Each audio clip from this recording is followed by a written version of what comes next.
जी, पाकिस्तान के इस वक़्त जो हालात हैं, उस पर गुफ्तगू करने के लिए हमें जॉइन कर रहे हैं जनाब साजिद तार साहब। साजिद साहब, thank you so much for joining my show. My pleasure thank Sajid साहब, जैसे कि आप जानते हैं और हमारे व्यूअर्स भी जानते हैं, उनको अपडेट किए देते हैं अभी तक के जो हालात हुए हैं, उसमें एक तो ये कि इमरान खान की गिरफ्तारी को सिर्फ़ कानूनी करार दे दिया गया है और तकरीबन 50 से ज़्यादा लोग जो हैं, वो कहा जा रहा है कि गिरफ्तारियाँ उनकी हुई हैं। मेरा ख़्याल है इससे ज़्यादा होंगे, ज़ख्मी हुए हैं, लोगों के जाँ बहक होने की खबरें भी आ रही हैं, पूरे पाकिस्तान में आगे लगाई जा चुकी हैं और इस पर ये भी बातें की जा रही हैं कि पता नहीं किसी ने बाहर से कहा था। ये आपको पता है साजिश तो वो बाहर से भी होती है, तो अंदर से भी होती है। तो साजिद साहब, ये किस तरफ हम निकल आए और हम कहाँ पर इस वक्त किस मोड़ पर पहुंच चुके हैं? आलिया, मैं आज एक तो सबसे पहले ये बताना चाहूंगा कि इस वक्त पाकिस्तान को किस तनाजर से देखा जा रहा है। एक तो अभी जब बिलावल भुट्टो साहब गए हैं एससीओ के ट्रिप के ऊपर, तो जो वो मेरा मकसद है, इंप्रेशन यही दिया गया था कि Pakistan is non workable country, not is not worth talking peace with them. तो आज उन्हीं के बयानियों को आज तकवीत मिल रही है। दूसरी सबसे बड़ी बात यह है कि आपके जीएचक्यू के दरवाजे टूटते, आज आपके कोर कमांडर के घर को आग लगे हुए, वॉशिंगटन डीसी में इस तरीके से देखा जा रहा है कि the country who's a nuclear power, वहां कोर कमांडर का घर जला दिया गया है। General headquarter of the army के अंदर लोग घुस गए गेट तोड़कर। ये लोग देख रहे हैं इसमें नुकसान किसका है? पाकिस्तान का है, इसमें नुकसान किसी और का नहीं है। और दूसरा सबसे बड़ी बात ये कहूंगा मैं आपको कि इसके ये भी आज टाइमिंग इसकी ऐसे थी, अल्टीमेटली अगर उन्होंने कहा है या नहीं कहा है, foreign minister of the China यहाँ गए हैं, चाइनीज मीडिया ने जो चीजें निकाली उनके तासरात को जो उन्होंने बताया कि they are upset with the performance of CPEC, और दूसरा चाइना टर्की और उज्बेकिस्तान को लेना चाहता था सी पैक में, वो नहीं आए, लेकिन अफगानिस्तान आया। लेकिन वो क्या आप करें, वो उन्होंने कहा था कि अब आप अपने हालात इंटरनल ठीक करें, लेकिन दो जमा करें तो वो 4 हो जाता है। एक तो टाइमिंग ऐसी थी, दूसरा वो $58 बिलियन का रेलवे का पैकेज आपको देना चाह रहे थे, और जब सारा कुछ एक करना था तो उसके लिए हालात आपके बेहतर होने जरूरी थे। तो आज ये भी एक स्पेकुलेशन है, ये भी एक रूमर चल रहा है कि शायद ये चाइनीज के कहने के ऊपर ये सारा कुछ हुआ है। लेकिन ये जो हुआ है, जो कुछ भी हो रहा है, इसने अपने पाया तकमील तक पहुंचना था। खान साहब इसमें डेस्परेट हो चुके थे। खान साहब चाहते थे कि मेरे डैडी मुझे गोद ले लें, मैं अपने वालिद साहब के पास चला जाऊं, तड़प रहे थे वो। पिछले 3-4 दिन की उनकी बातें देखें, हर मैसेज के अंदर उन्होंने चैलेंज किया आपकी एस्टेब्लिशमेंट को। हर अब खुला के उन्होंने कहा अरशद शरीफ को भी इसी ने मारा है, उन्होंने कहा इसके फलां के कपड़े भी इसी ने फाड़े। वो बेताब थे, जिस तरह बच्चा तड़पता है अपने बाप के लिए, वो तड़प रहे थे कि उन्हीं का बच्चा है। वो आज अपने बाप की गोद चढ़ना चाहता था। देखें, इसमें आज भी मैं आपको बात बताने वाली है, again Imran Khan will be victorious out of it. ये मैं आपको बताना चाहता हूं, Machiavelli, he is impressed by Machiavelli. अब जब ये सारा तसादम होगा तो गेम रुकेगी कहां? सुलह में। बात कहां जाएगी? डायलॉग। बाप बेटा गले लगेंगे इसके एंड में। और उसकी मैं एक और भी बात बताता हूं, असद उमर साहब ने भी कल कह दिया था शो के अंदर कि इन दोनों को कमरे में बंद करके तो आप इनसे कहें क्या। तो ये देखे ना, ये सारा एक प्लान बनाया गया है, सारा एक इस वेल प्लान प्लान। मुझे आज अगेन मैकियावेली में आज फिर किताबें 2-4 नहीं खरीदूंगा और मैं भी पढ़ने की कोशिश करूंगा कि किस तरीके से मैकियावेली जो है वो किस तरह आज भी काम कर रहा है। उसके फिलॉसफी, जिस तरह कहते हैं ना कि वॉर के अंदर आज भी कहते हैं कि चंगेज खान की वॉर गेम्स जो है पढ़ाई जाती है वॉर स्कूल्स में। तो मेरे ख्याल में पॉलिटिकल साइंस और सियासत के मैदान में भी जितना बड़ा मैकियावेली था कोई नहीं होगा। उसकी किताब जो प्रिंस है, मैं बड़ा इंस्पायर्ड हूँ, और सुना है खान साहब भी उसके बहुत बड़े मुरीद हैं। मेरे ख्याल में तो खान साहब की किताब में बिल्कुल मैकियावेली की तरह पढ़ी जाएंगी। Khan sahab will become a case history at the same time, जिस तरह Modi sahab is a case history of South Asia to take the India to the next level. Khan sahab का भी केस पढ़ाया जाएगा कि there was somebody who was following Machiavelli and what he did with Pakistan. किस तरीके से वो ऑक्सफोर्ड से पढ़ के आया, फिर उसने मजहबी टच दिया, खादम रिजवी का वोट बैंक उसने लूटा, फिर किस तरीके से उसने जिहाद के लिए कौम तैयार की, फिर किस तरह जीएचक्यू के दरवाजे तोड़े गए एटॉमिक पावर के, फिर किस तरीके से वो कोर कमांडरों के घरों को आग लगी, सारा कुछ। और फिर इसके बाद मुझे थोड़ा सा अफसोस इस बात का जरूर है कि एक बच्चा जो है आज चीखा है कोर कमांडर के घर से, इनकलाब इनकलाब इनकलाब। मैं उसको जवाब देना चाहता था कि उस्मान बुजदार या मूनस सलाई आपको इनकलाब नहीं दे पाएंगे, अगले प्लान का हिस्सा भी वही है एज ए चीफ मिनिस्टर। तो देखें लोगों को, ये तो फिर आगे वक्त आने वाला बताएगा कि ये पाकिस्तान के साथ क्या होने वाला। लेकिन माजी भी देखा जाए तो मैंने देखा है किस तरीके से आपने फातिमा जिन्ना के साथ किया था, जो कुछ अयूब खान था उसने क्या किया था। उसके बाद मैंने भुट्टो साहब बहुत पॉपुलर थे, कहते थे वो भी इसी गलतफहमी बेचारे मारे गए थे कि अवाम बाहर निकलेगी, लेकिन अवाम ने उनको बड़े बुरे तरीके से उनकी जो शहादत कह लें, मौत थी, बड़ी कर्बनाक थी, अवाम नहीं निकले। वो भी समझते, उनको भी गलतफहमी थी कि लोग निकलेंगे। मैंने गरीब कपड़ा रोटी कपड़ा मकान का नारा लगाया है और गरीब आदमी मेरे लिए निकलेगा, लेकिन क्या करें, वो भी नहीं निकले। और आज भी मेरे ख्याल में लोग पीटीआई को सपोर्ट ज्यादा कम कर रहे हैं, महंगाई से जलील होकर सड़कों पे निकल रहे हैं, मेरा ख्याल है अग्रेशन है लोगों का। लेकिन वो भी इतना ज्यादा नहीं है जितना रिएक्शन ये कह रहे थे। आज एक खातून ने इस्लामाबाद से एक बना के लगाया टिकटॉक, उसने चलाया, उसने कहा इस्लामाबाद में तो लोग निकल रहे थे, पेशावर के बहादुर लोगों प्लीज आओ इस्लामाबाद में, क्योंकि वहां पे तो 9 साल फिर रही ना पीटीआई की हुकूमत, वहां तो बहुत फॉलोशिप है। और जो मजहबी टच देते रहे मर्दान के अंदर, आपने उसका अगले दिन आपने मुजाहरा भी देख लिया, 6 बच्चियों का बाप है और उसको पत्थरों से ठुड्डों से मार दिया गया है। वहां पे तो उनकी बाकी बहुत मानता है वो जी। साहिब साहब, आपने जितना सही जबरदस्त जो है आपने ये तजिया किया है, उसमें बहुत सारे एंगल्स जो हैं वो सारे जो अंदर छुपे हुए एंगल्स हैं उस पर भी आपने बात कर ली है। लेकिन देखिए, इससे मैं डिसएग्री करूंगी कि सर इमरान खान के लिए लोग नहीं, लोग पहली दफा हमने देखा है जो आपने बात की कि कोर कमांडर्स के अंदर घुस के आगे लगाई गई हैं और हेडक्वार्टर GHQ जाके आगे लगाई गई हैं, और जिस तरीके से इस वक्त हो रहा है कि पूरी दुनिया में उनकी फुटेजेस चल रही हैं। जो सर महंगाई तो कई मरतबा आई, बहुत कुछ होता रहा, अवाम तो पिसते रहे, लेकिन कभी इस तरीके से लोग बाहर नहीं निकले जैसे कि अब निकल रहे हैं। तो जो आपने बात की ना कि इनकलाब, मुझे ऐसा लगता है कि वो यही समझते हैं कि ये इनकलाब है। लेकिन अगर हम जब मुड़ के देखें तो जो उनके ऊपर केस बनाया गया वो उस जमीन का है जो कि एक बिजनेस टाइकून का है, उसको भी गिरफ्तार होना चाहिए था। उनकी जो बेगम है उनका असल में तो उनके नाम ट्रांसफर हुई थी ये वाली जमीन, तो उनकी गिरफ्तारी नहीं हुई, इमरान खान की गिरफ्तारी हो गई। तो क्या वो टारगेट थे, उनको करना ही था, ये ना होता किसी और उस पे करते, ऐसा समझते हैं? आलिया, मैं 2 चीजें बताना चाहता हूँ कि GHQ के ऊपर जब पिछली दफा हमला किया गया था उसके बाद एक बहुत बड़े उसके सिक्योरिटी के लिए बहुत सिक्योर कर लिया गया था GHQ के लिए।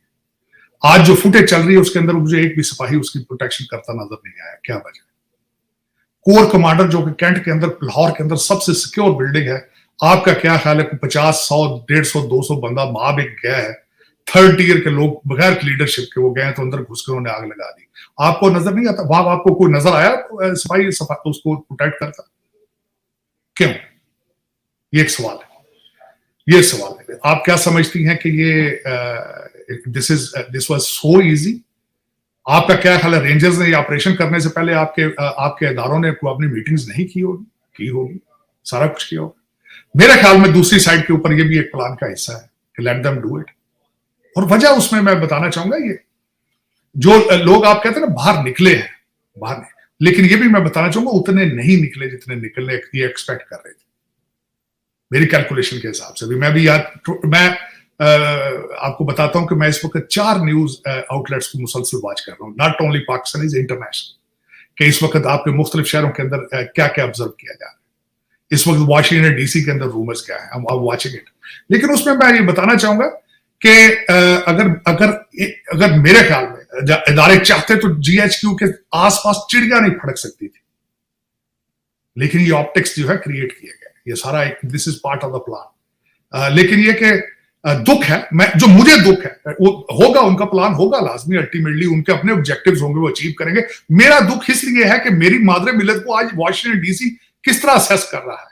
मेरा ये दुख है कि आज मेरी मादरे मिलत को भारत किस तरह असेस कर रहा है, चाइना किस तरह देख रहा है, आगे ट्रेड किस तरह किया जाएगा, आगे इनके साथ रिलेशनशिप किस तरह बनाए जाएंगे। ये मेरा अलमिया है, मैं इस एंगल से देख रहा हूं। मैं इस एंगल से नहीं देख रहा हूं कि PTI के बच्चे लौंडे लपाड़े क्या करेंगे, मैं इस एंगल से नहीं देख रहा हूं नून लीग को क्या नुकसान होगा। मैं ये देख रहा हूं कि आज पाकिस्तान को इसकी कीमत क्या अदा करनी पड़ेगी इस सारे तसादम की, जिसमें पाकिस्तान लाचार, मजबूर, होपलेस, केयरलेस, लीडरलेस नजर आ रहा है। इसकी कीमत पाकिस्तान देगा, पाकिस्तान के गरीब लोग देंगे, खान साहब जो है वो पाकिस्तान के लिए नहीं कर रहे। मैं एक छोटी सी मिसाल आज आपको देना चाहता हूं। खान साहब ने अगले दिन अपने मुज़ाकरात रुकवा के अपना भांजा हलीमा, इनकी सिस्टर का लड़का 33 लोगों में अरेस्ट हुआ था, खान साहब ने मुज़ाकरात रुकवा के उसको छुड़वाया था इस्लामाबाद पुलिस से। अमीर उस दिन अमीर गंडापुर भी जेल में था, उसकी बात नहीं की इन्होंने। ये रियासत मदीना के स्टैंडर्ड ये है कि अपनी बहन के लड़के को एक नेशनल इंटरेस्ट के जो मुज़ाकरात हो रहे थे उनको रुकवा के उन्होंने छुड़वाया। लोगों को ये असली चेहरा पता नहीं है, लोग देखना नहीं चाहते ना अंदर हकीकत। जिस तरह मर्दान में उस दिन अगले उन्होंने थप्पड़ों से मारा है, क्योंकि पर्सोना क्रिएट किया गया है कि he is above mistakes, he can not make mistakes, he is God sent knows बिल्ला। ये तो आसमानी ताकत है, ये तो आसमानी आ चुका है, ये तो काले बकरे चलाता है, ये काले बकरे हैं, ये आ रहे हैं, पहाड़ों से लोग उतर रहे हैं। तो ये तो यहाँ पे तो कहते मन्नो सलवा आ रहा है, जिंदा पीर है। लोग किस तरीके से जमान पार के गेट को चूमते हैं जाके, मुझे ये बताया। ये तो लोगों को अंधा कर दिया गया है, लोगों के फेथ को कमजोर कर दिया गया है। ये तो मेरा अलमिया यही है कि एक ऑक्सफोर्ड ग्रेजुएट कितनी बड़ी गेम लेकर पाकिस्तान आया। मेरा अलमिया ये है। मुझे ये बता, मैं आपसे ये क्वेश्चन करना चाहता हूं। खान साहब की जो टेप निकली है, उन्होंने कहा जी मुझे कल अरेस्ट कर लिया जाए, अय्या का नाब दुबैया का नस्ताइन, मुझे कल अरेस्ट कर। क्या ख्याल है, उन्हें पता नहीं था इस बात? उन्हें पता था मुझे अरेस्ट कर लिया। वो आए हैं यहाँ पे, वो अरेस्ट होने के लिए आए थे, क्योंकि बच्चा जो है, बेटा अपने बाप की गोद चढ़ना चाहता था, बाप लिफ्ट नहीं करा रहा था, बाप डायलॉग नहीं कर रहा था, वो उसको तोड़ा था। तो साजिद साहब, वो जो जेल के अंदर उनके कमरे में छिपकली बैठी वेट कर रही है, उसका क्या है? इमरान खान साहब का जेल के अंदर क्या बनेगा, मुझे ये बताएं। वो तो कभी वो गए नहीं, यानी गए तो वो तो ना होने के बराबर है। उनका ऐसा टेम्परामेंट नहीं, वो क्या आप समझते हैं? देखिए, इसमें एक बड़ा अहम सवाल हो रहा है सर, ये जरा मुझे इसका जवाब दीजिए।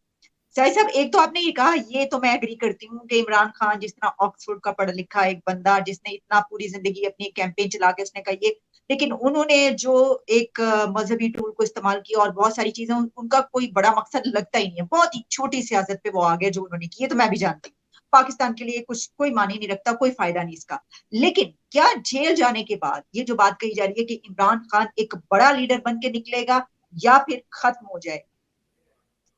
देखिए, पिछले 3-4 दिनों की चीजों को अगर देखा जाए तो उसमें लग रहा था कि ये जेल जाएंगे, लेकिन ये बड़ा लीडर बन के निकलने वाली बात नहीं है। उसकी वजह ये है कि इनका बयानिया इन्होंने जो क्रिएट कर रखा है बाहर, और इस वक्त दोनों इदारे अपने सर्वाइवल के लिए लड़ रहे हैं, यहां तक अब बात पहुंच चुकी है। तो उसमें मेरा नहीं ख्याल कि खान साहब को अंदर से जेल से कोई बड़ा लीडर बन के निकलेंगे। खान साहब, कई फैक्टर थे इस वक्त, 16 सितंबर आ रहा था, गर्मी बढ़ रही थी, मूवमेंट जल्द से चल नहीं सकेंगे, डेस्परेशन की ये भी एक वजह थी। और दूसरा, बड़ी इन्होंने कोशिश की है, जोर लगाया है कि किसी तरीके से नए आर्मी चीफ हैं वो डायलॉग की तरफ आए। और मुझे ये यहां तक पता है कि आपके सदर के पास, आरिफ अलवी साहब के पास, उनका फोन नंबर भी मौजूद नहीं है, वो इतने फासले हैं। हालांकि वो कमांडर इन चीफ है, लेकिन उसमें मेरा नहीं ख्याल के लीडर बन के बाहर निकलेंगे इसमें, क्योंकि खान साहब हैज प्रूवन हिमसेल्फ, जो उन्होंने एक इमेज क्रिएट किया, नॉन वर्केबल पर्सन, कि इलेक्शन कमिश्नर मेरी मर्जी का होगा तो इलेक्शन हो, इलेक्शन में जीतूंगा तो फिर मैं वही इलेक्शन को सही मानूंगा, चीफ जस्टिस मेरी मर्जी का हो, उसके बाद आर्मी चीफ मेरी मर्जी का हो। तो ये सारी चीजें क्या अंदिए देते हैं कि is a non working person, non workable person, इनसे बात हो ही नहीं सकती, इनके साथ चीजें चल ही नहीं सकती। और फिर अब 4 साल का ट्रैक रिकॉर्ड है उस्मान बुज़दार का, और इस तरह के और कई जो बच्चे साथ लेकर आए थे, उनका ट्रैक रिकॉर्ड मौजूद है। और सबसे बड़ा नुकसान जो ये है कि सी पैक इन्होंने बंद करके प्लेट में रख के अमेरिका को दिया था।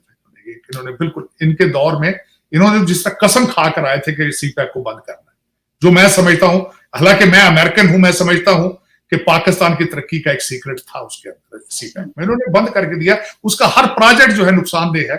और मजे की बात यह है कि इस वक्त जो कुछ जितने लोग जिनको ठेके दिए गए थे चाइनीज कंपनियों को, वो चीखे जाके कि हमारी इतनी ज्यादा इन्वेस्टमेंट है और पाकिस्तानी हमारे साथ ये कर रहे हैं। ये कोई एक इतनी छोटी बात नहीं है, it's a huge, you have, आपने बिलियंस डॉलर्स खाए और कार भी नहीं मारा। ठीक है, ये तो आपने जो बात की वो वैसे भी, क्योंकि बड़ा लीडर जेल से बनकर वो निकलता है कि जो साला साल जेल में रह सकता हो। इमरान खान के मुतालिक तो मेरा कम से कम अपना कोई ऐसा ख्याल नहीं है कि वो वहां पे ज्यादा अरसा गुजारा कर सकते हैं। जो भी उनके बहुत सारी चीजें चलती रहती हैं उसके वाले से, तो वो पता नहीं 1-2 रातें गुजार लें, और कैसे गुजारेंगे और कैसे जिंदा रहेंगे तो वो देखते हैं। लेकिन इसमें सर एक और चीज ये चल रही है, अब जब हम अपने इर्द गिर्द निगाह डालते हैं, वॉशिंगटन की हमने बात की, तो वहीं पर हम देखते हैं कि हमारा हमसाया मुल्क भारत में ये खबर बिल्कुल उसी तरीके से लाइमलाइट पर है और टॉक ऑफ द टाउन है और टॉप ऑफ द लिस्ट है कि जिस तरह पाकिस्तान में है। तो आप क्या समझते हैं कि उनको क्या कंसर्न्स हैं इंडिया को इस बात से, ये जो हालात इस वक्त पाकिस्तान में हैं, और वो इसको इतनी अहमियत क्यों दे रहे हैं? देखें, दो चीजें, एक तो मैं आज की बात करूं, उनकी आर्मी जो है वो that is on high alert as well, और दूसरा मुझे ये बताएं कि आपके पड़ोस में आग लगी हो तो आपको खतरा तो होता है ना, वो आग हमारी तरफ भी शायद आ जाए। और दूसरा, इस वक्त आपके हालात तो पहले भी कोई इतने अच्छे नहीं थे, कोई दूध की नहरें तो वहां पहले भी नहीं थी, लेकिन अब आप श्रीलंका बन चुके हैं ऑलमोस्ट, जिस तरह वहां लोग 50-100 लड़के इधर निकल जाते हैं लूटने, 50-100 इधर निकल जाते हैं। कोर कमांडर के घर से भी जो तस्वीरें और चीजें और आइटम उठा के लोग जा रहे थे, आधी इन्होंने जलाई, आधी उठा के घर ले गए, वो नजर आ रही है सारा कुछ बात। तो वो भी कंसर्न है कि पड़ोस में क्या पक रहा है। Ultimately they are in leadership position, उनके पास G20 है, उनके पास शंघाई कोऑपरेशन की लीडरशिप है। अल्टीमेटली दे आर कंसर्न कि क्या हो रहा है। और दूसरा ये कि वो आगे फ्यूचर के लिए देख रहे हैं, नोट्स ले रहे हैं कि आगे आपके साथ बात करनी है कि नहीं करनी, बात करनी है तो किस स्टाइल में बात करनी है, और ये फोरकास्ट कर रहे होंगे कि आगे कौन आएगा जिससे बात करेंगे हम। आज वो भी, ये इसमें कई एंगल होते हैं नेबर कंट्रीज के, वो देख रहे हैं उसको। बल्कि आपने आज उनके केस को सपोर्ट, उसको तकवीत दे दी है कि we can not be trustworthy. आप हमारे साथ बात देखें ना, अभी पिछले हफ्ते में एक्सपेक्ट कर रहा था कि हो सकता है शहबाज शरीफ साहब जो है वो नाहल करार दे दिए जाए तो बिलावल भुट्टो वज़ीर आज़म बन जाए।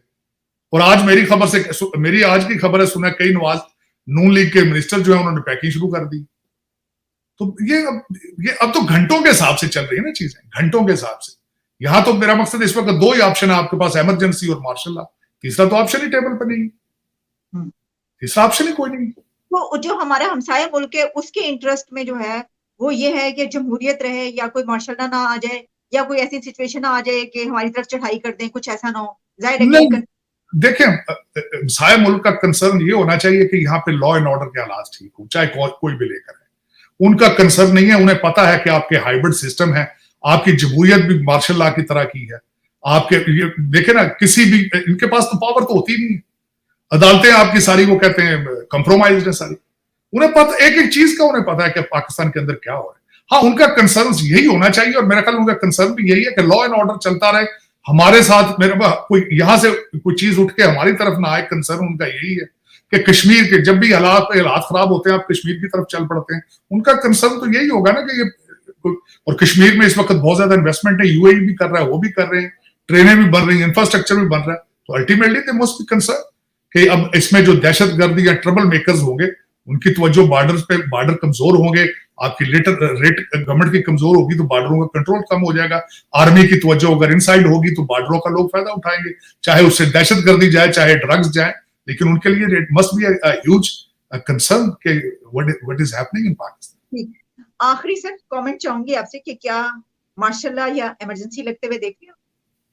बिल्कुल, मुझे लग रहा है कि इमरजेंसी टेस्ट की जाएगी, इमरजेंसी, और अगर उसके बाद भी हालात ठीक नहीं होता they will move towards martial law. Choice कोई नहीं है मेरे ख्याल में, तीसरा चॉइस ही नहीं है।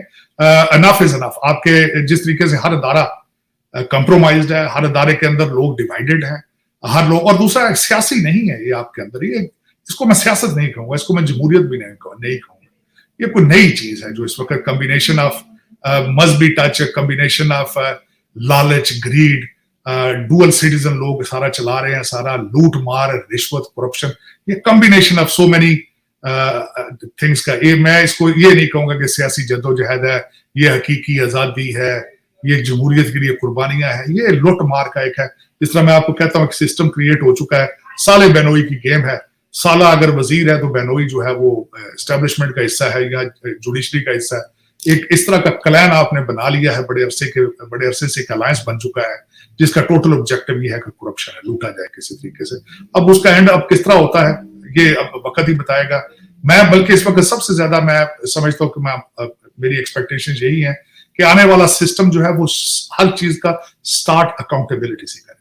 अगर पाकिस्तान बचाना है तो cross the board accountability is so important, then more important than your economy. Thank you so much Sajidar साहब फॉर योर प्रेशियस टाइम। बहुत बहुत शुक्रिया आपके वक्त का। दोबारा